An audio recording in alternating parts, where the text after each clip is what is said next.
할렐루야. 우리 하나님 앞에 영광의 박수 올려드리겠습니다. 예, 감사합니다. 이렇게 성도님들과 얼굴을 마주대하여 예배할 수 있음이 정말로 기쁨이고 감사입니다. 평상시 같으면 지금 이 8월 이 한 달은 교육국 여름 행사로 교회가 아이들로 북적거리고, 또 1주차장에서는 수영장이 펼쳐져서 이제 아이들이 까맣게 그을려서 엄마가 집에 가자 해도 물속에서 나오지 않고 씨름하는 그런 한 달이 되었었을 텐데, 코로나로 인해 그 소중한 모습들을 볼 수 없다라는 것이 너무나도 안타깝다라고 생각이 듭니다. 저희 초등 1부도 지난 한 주간 각 가정에서 여름성애학교를 비대면으로 진행하게 되었습니다. 예전과 같으면 이제 교회에서 모여서 함께 찬양하고 말씀 듣고 율동하고 또 게임도 하고, 저녁 시간에는 우리 아이들은 선생님을 위해서, 또 선생님들은 우리 아이들을 위하여 부둥켜 안고 중보하며 기도하고, 또 평상시보다도 소리 높여 기도하는 훈련도 갖게 되었었는데, 그런 모든 것들을 이제 지난해부터 코로나로 인하여 하지 못하게 되었습니다.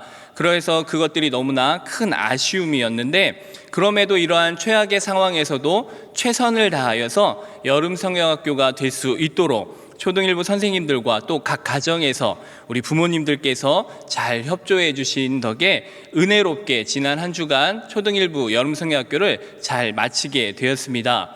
올해 여름성경학교는 5일차 분량의 내용들을 상자 안에 담아서 우리 아이들에게 미리 택배로 보내게 되었고, 그 택배를 받은 아이들은 그 5일치 분량 활동 책과 활동 내용들을 가지고 스스로 집에서 영상을 보면서 함께 참여하게 되었습니다. 그때 보내진 택배가 바로 이 택배입니다. 이 택배가 이제 각 가정으로 100개 정도가 이제 보내지게 되었는데, 이 안에 내용물들이 굉장히 궁금하지 않으십니까? 굉장히 큰 박스 안에 있어서 이 내용물이 궁금하시죠? 예, 궁금하면 500원. 예. 저의 개그가 아직도 20세기에 머물러 있어서 제가 차마 우리 아이들에게 이러한 개그를 했다가는 큰일 날 것 같아서 이 내용물에 대한 영상을 우리 초등 1부의 21세기를 주도해 나아가는 우리 새내기 선생님들께서 촬영도 해주시고 편집도 해주시고 대본도 써주시고 해서 재미난 영상을 만들어 주셨는데, 우리 그 영상을 먼저 함께 시청해 보도록 하겠습니다. 초등 1부 친구들 안녕! 헤이! 연쌤이에요! 자, 우리 친구들, 선생님이 지금 옆에 들고 있는 게 뭘까요? 바로 우리 수련회 물품입니다. 너무 신나지 않나요? 우리 친구들이 아마 뜯기 전이어서 아마 선생님이랑 같이 뜯지 않을까라는 생각이 들어서 이렇게 한번 같이 언박싱을 해볼까요? 오, 뭔가 많죠. 자, 하나씩 한번 선생님과 함께 확인해 볼까요? 자, 첫 번째 뭘까요? 선생님이 이거 보자마자 바로 목사님께 이거 하나 주시면 안 돼요? 라는 말했던 에코백입니다. 우리 친구들 에코백. 이거 막 약간 피아노 학원 애들 다닐 때나 아니면 태권도장 다닐 때 되게 실용성 있지 않나요? 그쵸? 되게 실용성 있는 제품이었습니다. 자, 장바구니도 되게 좋아요. 우리 어머님들 되게 좋아하겠죠? 자, 이렇게 에코백이 들어있고, 자, 여기 옆에다 이렇게 살포시 놓고, 자, 지금부터 우리 친구들이 너무 좋아하는 거야. 뭘까? 바로 간식이지. 우리 4H 간식이 여기 다 들어있어. 와, 우리 친구들 이거 되게 맛있겠죠? 되게 맛있어 보이지 않나요? 그쵸? 자, 그 다음에 이 M&M's 초콜릿과 달고나도 있고요. 간식이 있을 뿐만 아니라 선물도 챙겨주네요. 한번 볼까요? 선물? 이거는 보온주머니. 어머님들이 좋아할 보온주머니. 그 다음에 우리 친구들이 좋아할 만한 선풍기도 있답니다. 선풍기. 성경학교 너무 좋다. 우리 친구들 땡 잡았다. 초등 1부이기 잘했다. 그쵸? 그 다음에 이거는 모기 물리지 말라고. 우리 친구들의 피부는 소중하니까. 그 다음에 우리 친구들 여기까지가 선물이 끝이고, 선생님과 이제 앞으로 2부 순서와 함께할 활동들 블럭. 이게 무슨 블럭? 리폼 블럭 하는 방법 영상에서 찾아봐. 만드시면 될 것 같아요. 한번 선생님과 만들어 봅시다. 그 다음에 LED 조명도 있고 숫자가 열쇠 고리도 있습니다. 호일 아트 부채 재밌는 활동들로 구성되어 있었죠. 자, 이제 마지막으로 이제 이거는 성경학교 끝나면 제출해야 돼. 제출해야 될 게 뭐가 있냐면요, 우리 친구들 활동복입니다. 우후! 자, 우리 친구들 이거 빼먹지 맙시다. 활동들은 선생님과 함께 하니까 당연히 안 빼먹겠지만 우리 친구들 더 중요한 건 활동복. 활동복을 다 해가지고 아마 대면 예배라면은 이거를 제출하러 하겠고, 만약에 비대면 예배라면은 약간 사진 찍어서 담임 선생님께 보내주시면은 시상식이 있겠습니다. 자, 그렇게 해서 이렇게 언박싱 영상은 끝냈고요. 주제 말씀도 한번 들어가죠. 이번 여름 성경학교 주제는 뭐죠? 하나님의 마음을 읽는 하나님의 자녀. 그래서 여기 보면은 하트 오빠 하나님의 마음. 우리 친구들 이번 수련회 기간 동안 하나님의 마음을 읽는 하나님의 자녀가 한번 되어봅시다. 우리 주당 일부 친구들 화이팅! 안녕! 여기까지 혜연쌤이었습니다. 네, 여기까지가 이제 언박싱 영상이었습니다. 이걸 보고 이제 재밌다 하시는 분들은 요즘 감각이신 거고, 이게 도대체 뭐야 하시는 분들은 아직 이제 조금 연세가 있으신 것으로 이제 스스로 느끼시면 되겠습니다. 이 언박싱을 하면서 이 내용물들을 다 확인을 하셨죠. 어마어마하게 많은 물품들이 들어가 있는데 한 박스가 지금 남아 있습니다. 오늘 예배를 잘 드리시는 분에게는 제가 이걸 선물로 드릴 테니까 잘 들으시기 바랍니다. 이렇게 저희 아이들은 이러한 영상과 함께 또 말씀 영상 그리고 율동 영상으로 이제 집에서 함께 성경학교를 진행하게 되었습니다. 그래서 이 영상, 이 패키지를 가지고 그럼 우리 아이들이 어떻게 했는지에 대해서도 또 한번 짧은 영상 한번 보도록 하겠습니다. 나는 교회다. 우리는 빛나 교회다. 나는 교회다. 우리는 빛나 교회다. 나는 교회다. 우리는 빛나 교회다. 나는 교회다. 우리는 빛나 교회다. 나는 교회다. 우리는 빛나 교회다.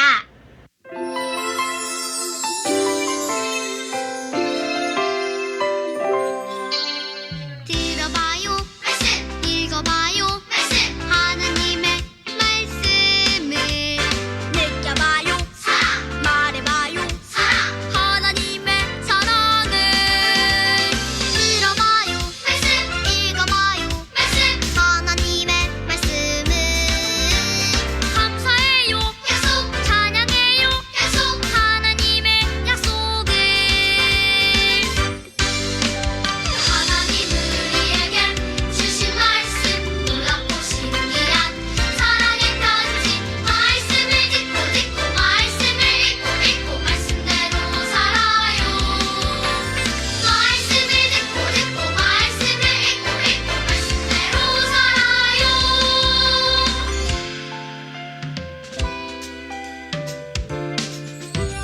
들어봐요. 말씀. 읽어봐요. 말씀. 하나님의 말씀을 느껴봐요. 사랑. 말해봐요. 사랑. 하나님의 사랑을 들어봐요. 말씀. 읽어봐요. 말씀. 하나님의 말씀을 감사해요. 약속. 찬양해요. 약속. 하나님의 약속을 하나님 우리에게 주신 말씀 놀랍고 신기한 사랑의 편지 말씀을 듣고 말씀을 읽고 말씀대로 살아요. 말씀을 듣고 말씀을 읽고 말씀대로 살아요. 말씀을 듣고 말씀을 읽고 말씀대로 그러나 여호와께서 기다리시나니 이는 너희에게 은혜를 베풀려 하심이요 일어나시리니 이는 너희를 긍휼히 여기려 하심이라. 대저 여호와는 정의의 하나님이심이라. 그를 기다리는 자마다 복이 있도다. 이사야 30장 8절 말씀 나누 살아요. 네, 이렇게 우리 아이들이 각 가정에서 성경학교를 진행하게 되었습니다. 최악의 상황일지라도 최선을 다하여 예배하고 있는 아이들의 모습을 보시니까 마음이 뿌듯하지 않으십니까? 이번 성경학교의 주제는 우리 빛나 공동체에게 주셨던 표어를 따라 하나님의 마음을 읽는 하나님의 자녀라는 주제로 말씀을 통해 우리를 향하신 하나님의 마음이 무엇인지 또 그 마음을 알아 우리는 어떠한 삶을 살아갈 것인지를 결단하는 시간들을 가져보았습니다. 그래서 첫째 날에는 2021년 빛나 공동체에게 주신 말씀인 이사야 30장 18절 말씀을 통하여서 하나님의 마음을 읽어보고, 또 둘째 날부터는 최근에 우리가 가스펠 프로젝트로 함께 나누었던 예수님의 공생의 사건들을 통하여서 하나님의 마음인 기뻐하라, 소망하라, 기대하라, 찬양하라, 이 네 가지의 마음을 한번 읽어보는 시간이 되었습니다. 그래서 오늘 이 시간에는 아이들과 함께 성경학교 때 나누었던 그 말씀들을 우리 성도님들과도 함께 나누고자 합니다. 오늘 본문 말씀인 이사야 30장 18절 말씀에서는 먼저 하나님 자신을 소개하고 계십니다. 이사야 30장 18절 말씀을 우리 다시 한번 다 같이 한번 읽어보겠습니다. 시작. 그러나 여호와께서 기다리시나니 이는 너희에게 은혜를 베풀려 하심이요 일어나시리니 이는 너희를 긍휼히 여기려 하심이라. 대저 여호와는 정의의 하나님이심이라. 그를 기다리는 자마다 복이 있도다. 아멘.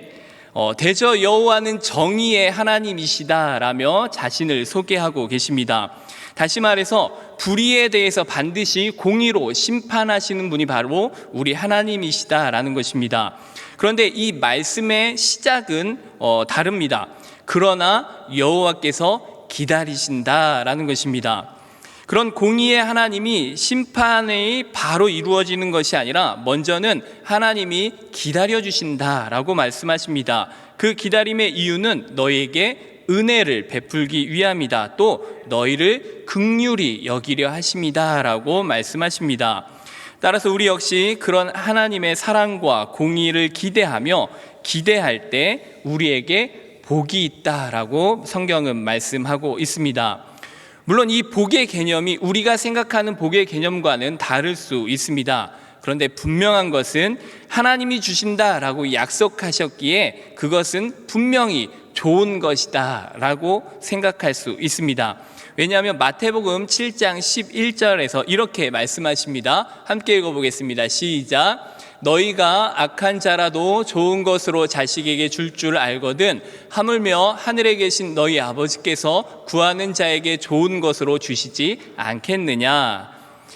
이처럼 하나님의 마음은 아버지의 마음으로 자녀된 우리에게 좋은 것을 주고 싶어 하신다라는 것입니다.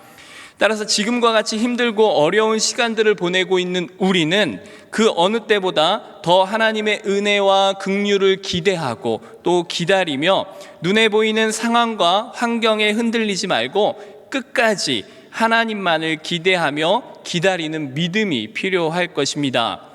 그렇게 기다리는 자들에게 하나님은 은혜와 긍휼 또 최고의 선물을 허락해 주실 것입니다. 따라서 이 기다림의 시간들 속에서 하나님은 우리가 기뻐하기를 원하시고 또 하늘의 소망을 품기를 원하시고 또 하나님만 기대하기를 원하실 뿐만 아니라 우리의 입술 가운데에서 이 모든 상황과 환경 가운데에서 입술의 찬양이 끊이지 않기를 원하고 계십니다. 이런 하나님의 마음을 가장 잘 살펴볼 수 있는 것이 바로 하나님 아버지의 마음을 품고 이 땅 가운데 오신 예수님의 공생의 사역을 통하여 하나님의 마음을 우리가 살펴볼 수 있는 것입니다. 그래서 먼저는 예수님의 공생의 첫 번째 표적이었던 가나 혼인잔치를 통하여 하나님의 마음을 읽어보려 합니다. 성경에는 예수님의 공생의 사역 가운데 많은 기적과 표적을 이야기하고 있습니다. 성경이 굳이 기적과 표적을 나누어서 설명하고 있는 데에는 그 사건이 전하고자 하는 내용이 그리고 전하고자 하는 목적이 다르기 때문입니다. 기적과 표적은 모두 우리 인간이 할 수 없는 놀라운 일들을 말할 수 있습니다. 그런데 이 놀라운 일들을 통하여 기적은 예수님은 하나님의 아들이시다라는 것을 알려주기 위한 것이고, 표적은 예수님의 십자가의 사건을 예표하는 사건이다라고 이야기할 수가 있습니다. 따라서 우리 초등 1부에서는 이 부분에 대해서 우리 아이들에게 좀 더 쉽게 암기할 수 있도록 짧게 이야기했는데, 우리 아이들에게 기적하면 우리 아이들이 예수님은 하나님의 아들, 제가 표적하면 아이들이 예수님의 십자가, 이렇게 해서 암기를 했습니다. 한번 우리 성도님들과도 한번 해보겠습니다. 예전에 이제 우리는 교회다 이거 했을 때 초등 1부만큼은 못 따라 하셨지만 많이 성장하셨을 거라 기대하고 한번 해보겠습니다. 자, 기적, 표적, 이렇게 해서 암기하시면 잘 되실 것 같습니다. 크게 하신 분이 계시면 이 패키지를 드리려고 했는데 아직 그 정도는 제 눈에 띄지 않았기 때문에 이제 다시 킵해놓고, 자, 그런데 오늘 이 가나 혼인잔치는 그러면 기적이라고 말하고 있습니까? 표적이라고 말하고 있습니까? 요한복음 2장 11절 말씀을 우리 함께 보겠습니다. 시작. 예수께서 이 첫 표적을 갈릴리 가나에서 행하여 그의 영광을 나타내심에 제자들이 그를 믿으니라. 아멘. 표적입니까? 기적입니까? 표적. 그러면 표적은 무엇이다? 표적. 그렇죠. 예수님의 십자가를 이야기하고 있다라는 것입니다. 그래서 가나 혼인잔치의 이야기는 처음부터 조금 다른 시작을 하고 있습니다. 요한복음 1장에서 시작할 때 사건들의 시작에 있어서 시간적 개념을 이야기할 때 계속해서 이튿날 하며 요한복음 1장을 시작합니다. 그런데 이 가나 혼인잔치가 시작할 때에는 특별한 시간인 사흘째 되던 날이란 표현을 사용하고 있습니다. 사흘째 되던 날, 뭐가 기억이 이렇게 문득 떠오르십니까? 바로 예수님의 십자가와 그 사흘 만에 부활하심, 시작부터 뭔가 십자가의 향기가 느껴지지 않으십니까? 이처럼 가나 혼인잔치의 이야기는 눈에 보여지는 사건 이면에 상징적인 부분들이 많이 있는데, 혼인잔치는 인생의 한 부분으로 사람들의 보통의 삶을 이야기할 때 혼인잔치를 비유하여 이야기할 때가 있습니다. 그래서 마태복음 24장 38절을 함께 보겠습니다. 함께 읽겠습니다. 시작.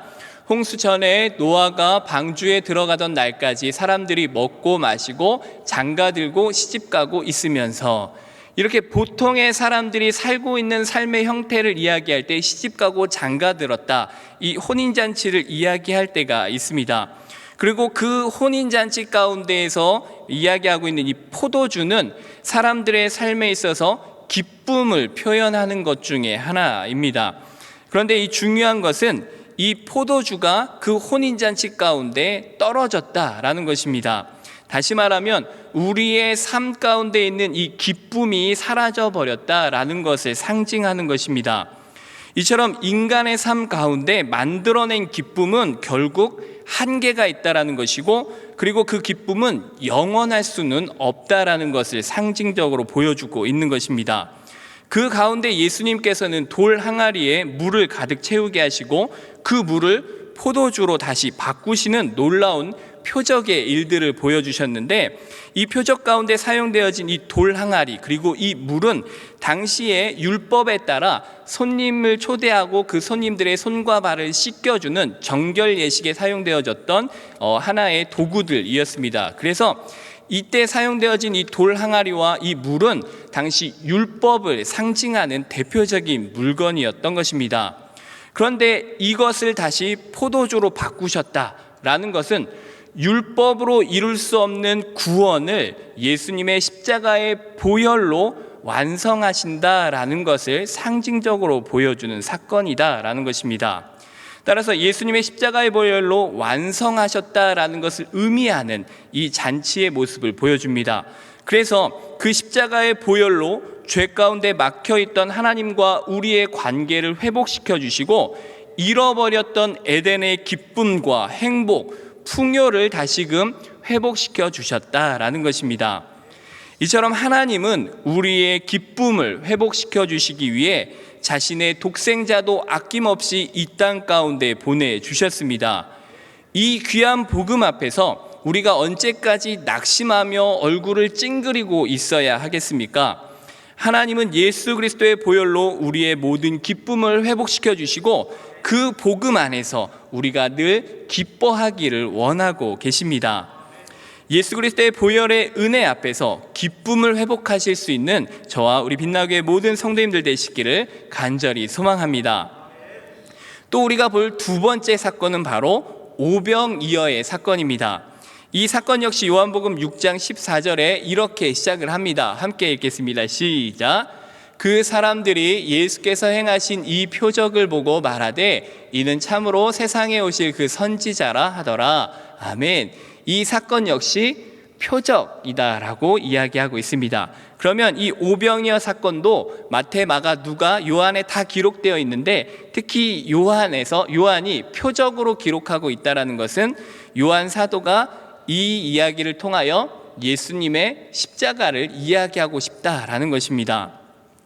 그렇다면 이 오병이어 사건 역시 우리를 예수님의 십자가로 인도해 주는 사건인데 사도 요한은 이 오병이어 사건을 소개할 때 상징적 장치를 또 하나 넣게 되는데 요한복음 6장 4절 말씀입니다. 우리 함께 보겠습니다. 시작. 마침 유대인의 명절인 유월절이 가까운지라. 오병이어를 설명하면서 이 사건의 시작점이 어디냐면 유월절이 가까운 때에 이 일이 있었다라고 굳이 시간을 이야기하고 있습니다. 이 유월절은 애굽에서 출애굽 이전에 내려진 10가지의 재앙 중 마지막 재앙인 장자의 죽음 가운데에서 어린 양의 피를 집 좌우 문설주와 임방에 발라 죽음을 면한 구원의 사건을 기억하는 절기입니다.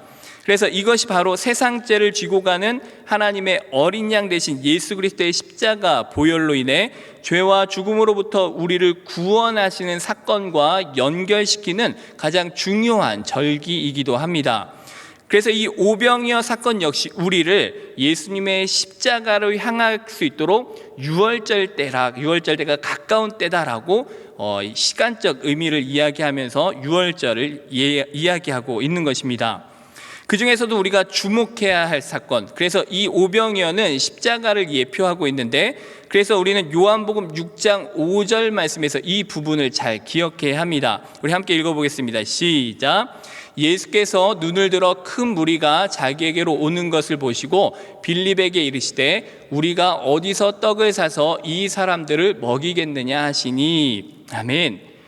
아침부터 말씀을 들었던 이 사람들을 불쌍히 여기신 예수님께서 무언가 그들에게 배불리 먹이고 싶으셨던 것이죠. 그래서 제자 중 빌립을 불러서 빌립에게 이야기합니다. 빌립에게 이야기하시는데 이 예수님의 질문에서 우리가 잘 생각해 보아야 하는 것 중에 하나가 예수님은 빌립에게 떡을 구하라 라고 말씀하시면서 떡을 어떻게 구할 것인지를 묻는 것이 아니라 어디서 구할 것인지를 묻고 있다라는 것입니다. 우리가 성경을 보면서 잘 보아야 하는 것이 예수님은 떡을 어떻게 구할까라고 빌립에게 질문하시는 것이 아니라 빌립아, 떡을 우리가 어디서 구할까라고 말씀하고 있는 것입니다.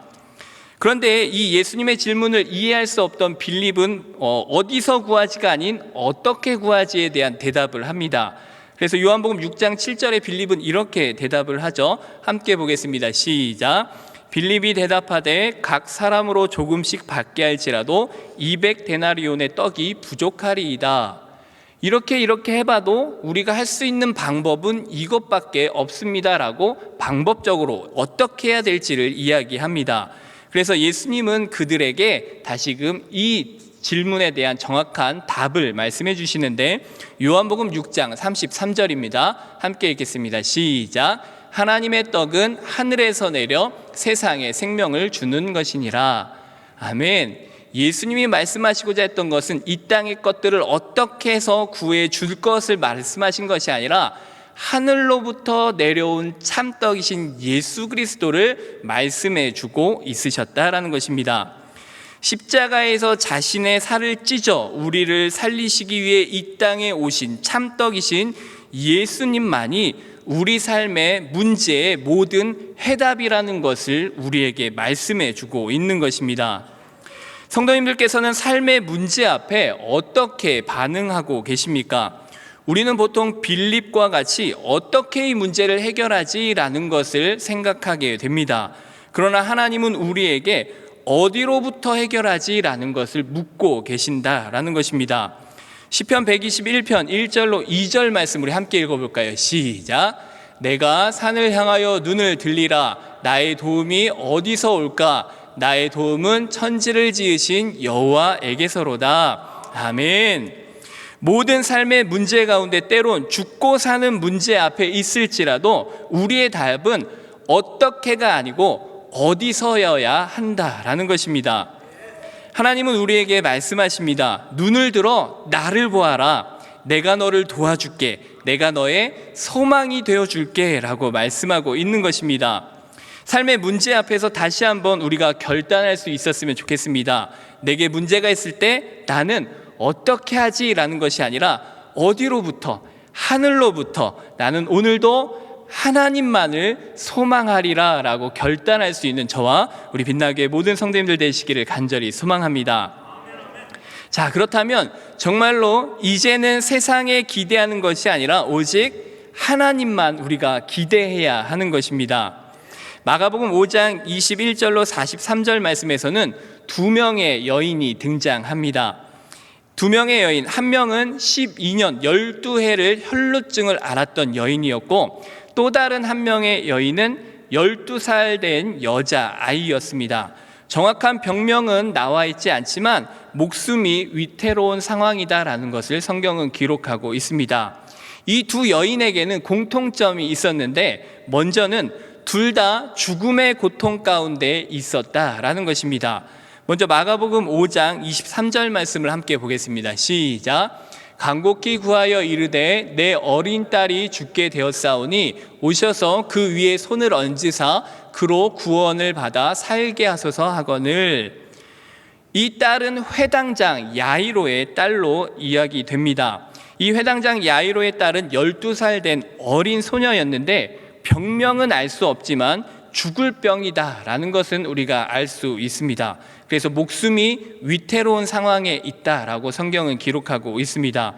또 마가복음 5장 26절 말씀을 함께 보겠습니다. 시작. 많은 의사에게 많은 괴로움을 받았고 가진 것도 다 허비하였을 때 아무 효염이 없고 도리어 더 중하여졌던 자에. 아멘. 이 말씀은 12살 소녀가 아니라 12의 혈루증을 앓았던 여인의 소개입니다.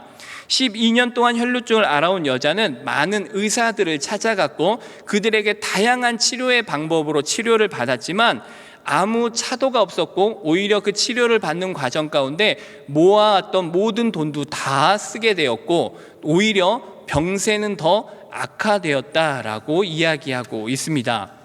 이들에게 또다시 하나의 공통점이 있다면 바로 이 두 여인은 둘 다 죽음의 문제 앞에서 아무것도 할 수가 없었다라는 것입니다. 12의 혈루증을 앓았던 이 여자는 이런저런 치료를 다 받아보았지만 몸에 괴로움만 더하고 가진 것마저 다 허비했을 뿐 나아지는 것은 전혀 없어서 도저히 이제 앞으로 더 이상의 희망도 또 더 이상 할 방법조차 없었습니다. 회당장 야이로의 딸 역시 회당장이라는 그때 당시에 굉장히 높은 신분에 또 굉장히 좋은 명성을 가지고 있던 회당장이었음에도 불구하고 이 회당장이 이 딸의 죽음의 문제 앞에서는 아무것도 할 수 없었고 그가 모아온 재산, 그의 명성, 그의 모든 것들도 아무 기대가 될 수가 없었다라는 것입니다. 그런데 이 둘에게 가장 중요한 마지막 공통점이 있는데 바로 예수님을 만남으로 이 모든 죽음의 문제가 해결되었다라는 것입니다. 이 사건들을 조금만 더 자세하게 살펴본다면 먼저 12의 혈루증을 앓았던 이 여자는 예수님의 옷자락에 손을 대어 혈루의 근원이 끊어지고 그 병에서 나음을 받을 수가 있게 되었습니다.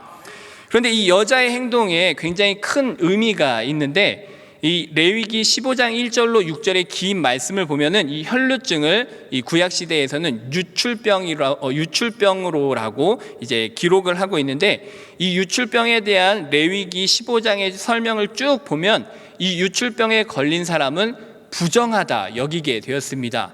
그래서 이 부정한 여인, 이 부정한 사람은 이 부정한 여인의 몸에 닿는 것마저도 다 부정하게 되어버렸다라는 것입니다. 그런데 문제는, 오늘 이 사건 가운데에서 보여지는 문제는 무엇이냐면, 이 유출병, 부정한 여인이 거룩하신 하나님의 아들인 예수님에게 손을 대었다라는 것입니다. 손을 대는 순간 어떠한 일이 벌어지게 되는 것입니까? 이 부정함이 전달되어지게 되는 것입니다. 이것이 상징하는 바가 굉장히 큰데, 하나님의 어린 양으로 오신 예수님께서는 우리의 부정함을 대신하여 십자가에 못 박혀 대속 제물로 죽어주셨다라는 것입니다. 우리의 죄를 대신 짊어지시고 그 죄를 가지고 십자가로 향하셨다라는 것입니다. 이에 예수님께서는 이 여인에게 이렇게 말씀하십니다. 마가복음 5장 34절입니다. 함께 읽겠습니다. 시작.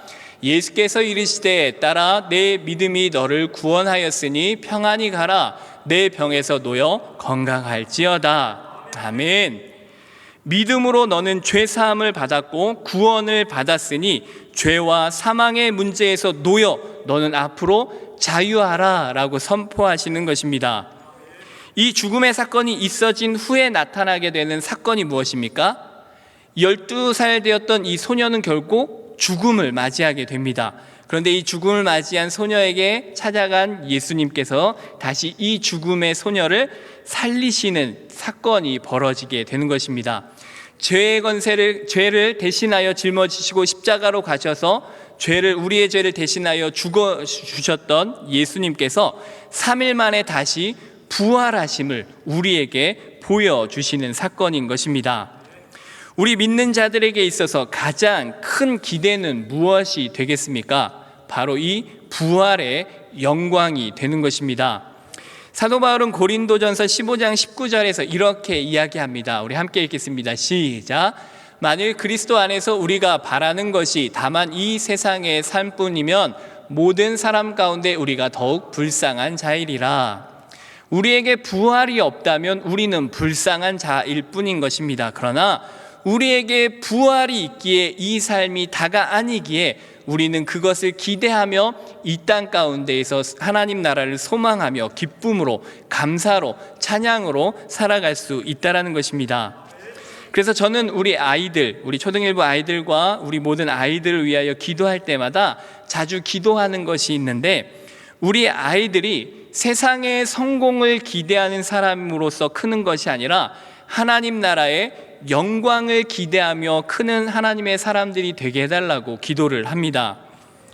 이 12의 혈루증을 앓았던 여자는 이 땅의 수많은 방법들을 기대하며 자신의 삶을 바쳐왔지만 아무것도 얻은 것이 없었습니다.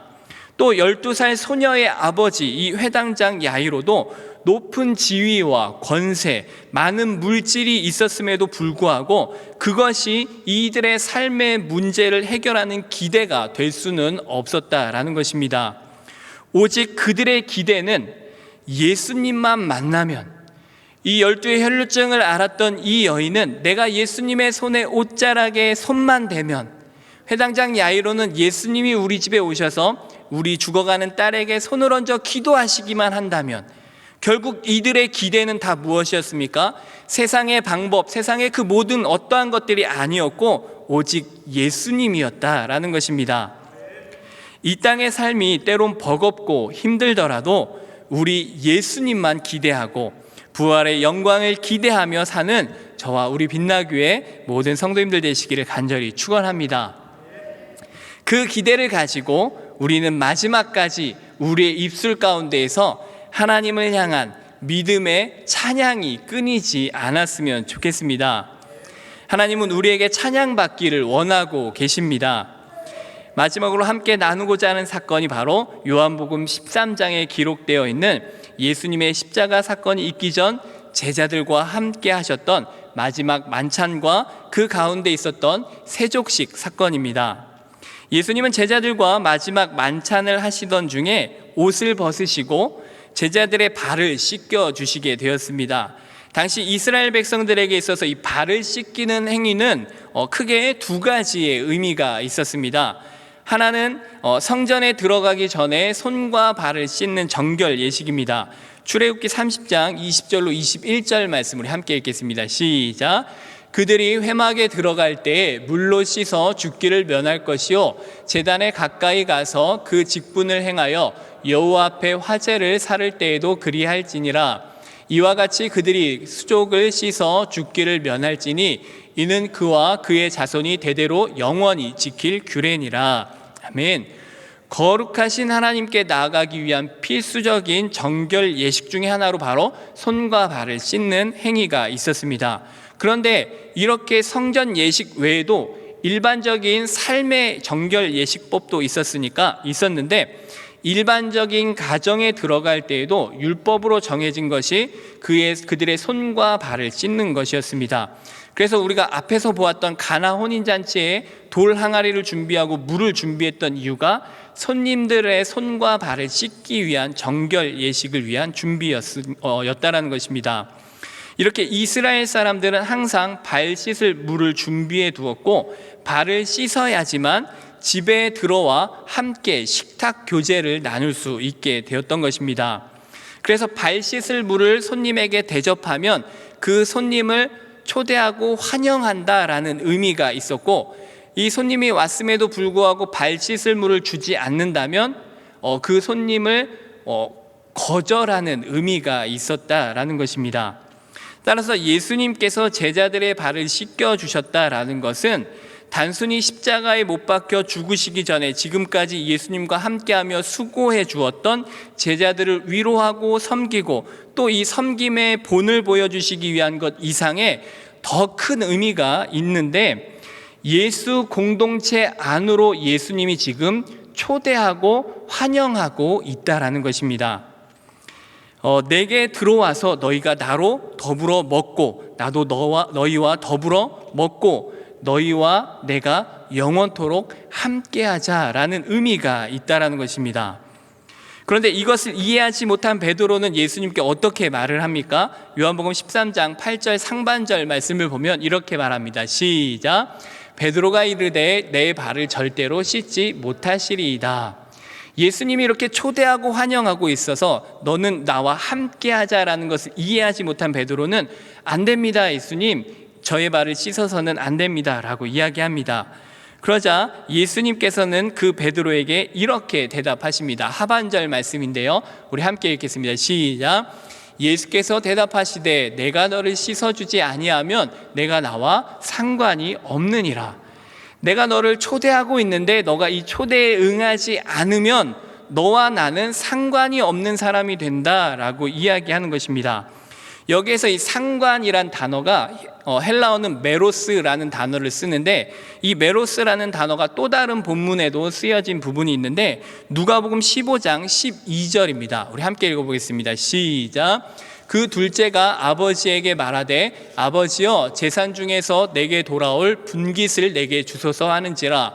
아버지가 그 살림을 각각 나눠 주었더니, 똑같은 단어가 상관이란 단어가 여기 안에는 보여지지 않는데, 이 상관이란 똑같은 헬라어 단어 메로스라는 단어가 이 본문 중에 분깃이라는 단어와 똑같은 단어입니다.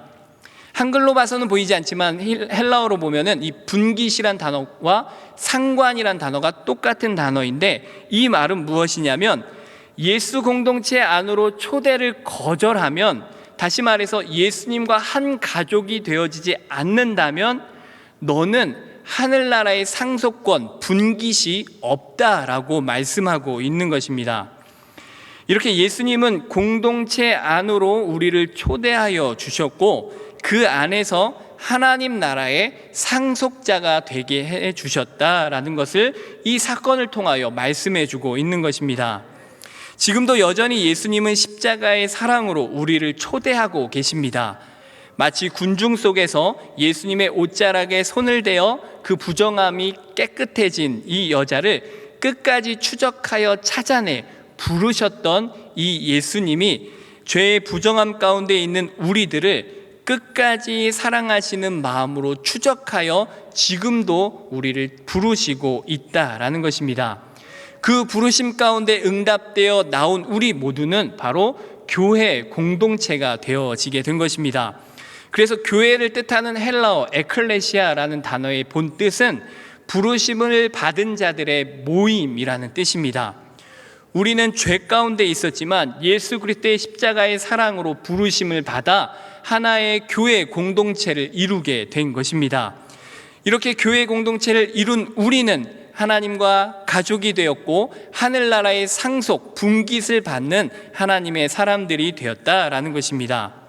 이 모든 일은 우리의 의로 된 것이 아니라 오직 하나님의 은혜로 예수 그리스도의 십자가의 사랑으로 된 것입니다. 이렇게 은혜의 부르심을 받은 우리가 이 감격적인 은혜를 입은 우리의 입술에서 절망의 소리가 나온다라는 것이 어울린다라고 생각하십니까? 우리의 입술은 억울함, 절망의 소리가 어울리는 입술이 아니라 하나님을 향한 찬양이 어울리는 입술이다라는 것입니다. 그리고 감사가 나오는 입술이 더욱더 자연스럽다라는 것입니다. 감사의 찬양이 가장 잘 어울리는 입술이 나의 입술이 되었으면 좋겠습니다. 그래서 내 입술에서 감사와 찬양이 끊이지 않기를 오늘 이 시간 가운데 결단하셨으면 좋겠습니다. 이렇게 하나님은 우리가 하나님으로 인해 기뻐하고 또 하나님의 나라를 소망하고 또 오직 하나님만을 기대하고 그 하나님을 향하여 찬양하는 자녀들이 되기를 원하고 계신다라는 것을 이 예수님의 공생의 사건들을 통하여 느껴지십니까? 그렇다면 오늘 이 시간 우리가 많은 말씀들을 들었지만 다 기억하지 못하더라도 오늘 이것 한 가지만은 꼭 결단하고 돌아갈 수 있었으면 좋겠습니다. 무엇이냐면 하나님이 우리를 기대하고 계신다라는 것과 우리도 그 하나님을 기대하자라는 것입니다. 오직 하나님을 기대할 때 우리의 슬픔을 하나님은 기쁨으로 변화시켜 주실 것이고 우리가 절망 가운데 있을 때에도 소망을 품게 하실 것이고 도저히 문제의 해결책이 보이지 않는 그때에 우리의 기대가 되어 주실 것입니다. 그리고 끝내 우리의 입술에서 찬양받기에 합당하신 주님의 이름이 높임을 받으시게 될 것입니다. 그 하나님을 기대하며 우리 이 시간 찬양하며 결단했으면 좋겠습니다. 우리의 하나님의 선하심을 기대하며 우리 그 크신 하나님을 찬양하기를 원합니다.